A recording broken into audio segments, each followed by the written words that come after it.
before we adopt systems like copyright filtering or three strikes, we need to understand it's complicated.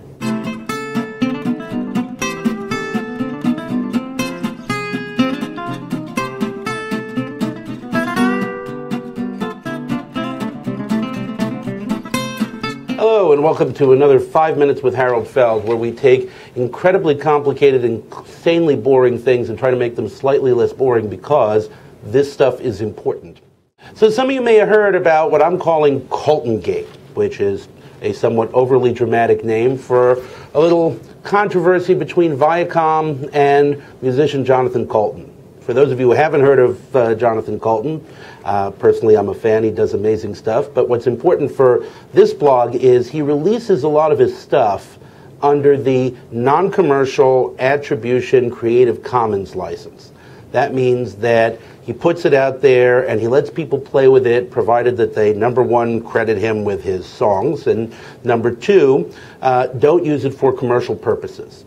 Well, on Spike TV, a video that Jonathan Coulton had released under the Creative Commons license about Flickr showed up, except it was being used with commercials. In fact, it was being used with commercials in exactly the same way that Viacom, which owns Spike TV, says that YouTube was doing to its content. It had ads before, it had ads running alongside, so this was clearly a commercial use, and it was clearly a violation of the Creative Commons license. So there was a big to-do, oh, Viacom, you're being such a hypocrite, and you're going to owe either $37 if we use real valuation, or millions of dollars if we use the funny valuations you use for the YouTube case, and so on.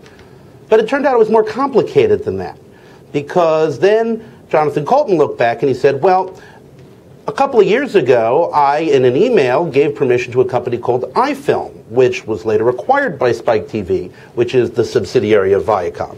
So that meant that they had permission, so then it was okay. But then it got more complicated than that, because a number of people said, well, this video about Flickr, well, it includes a bunch of photographs from people that were put on Flickr that were also released under the Creative Commons license. So Coulton can't give away stuff that he doesn't have, so maybe their rights are violated. And if you look closely at, you know, what we know about the email exchange, it's an actual open question of maybe Spike TV was acting in good faith, but maybe if it came to a lawsuit, because it really was worth a lot of money or whatever, Coulton would win, because from the description it sounds like this was just a couple of emails back and forth. So what's the point here? Other than, okay, this was kind of cute, and then it turned out not to be as cute as everybody thought. The real point here is figuring out who owns what and who has the rights to stuff is complicated. It's not so easy. Even the creators get confused. Even the biggest companies like Viacom can get confused, because you have all these rights that are being parsed up and leased out and sold and distributed in different ways. It's hard. And the reason that's important is because you have a lot of people pushing policies that are based on the idea that somehow it's easy. We talk about three strikes or graduated response. Download something and get accused of violating somebody else's copyright 3 times and you're off the internet. But it's complicated. Things like copyright filters or 3 strikes are all working off the idea that it's easy, because they think everybody is a LimeWire, or going back a little further, a Napster, and thinking, oh, you know, anybody who's downloading this stuff must know that they're stealing from somebody else, and anybody who's putting it up there without permission of the creator must know, and the creator's got to know. That's true a lot of times, but it's not true nearly often enough.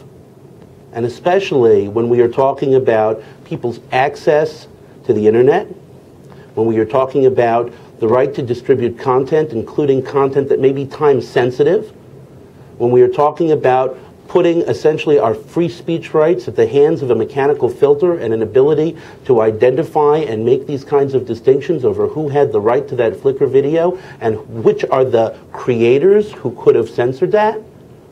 When you have complicated systems, simple answers like copyright filtering or 3 strikes for complicated problems are just wrong.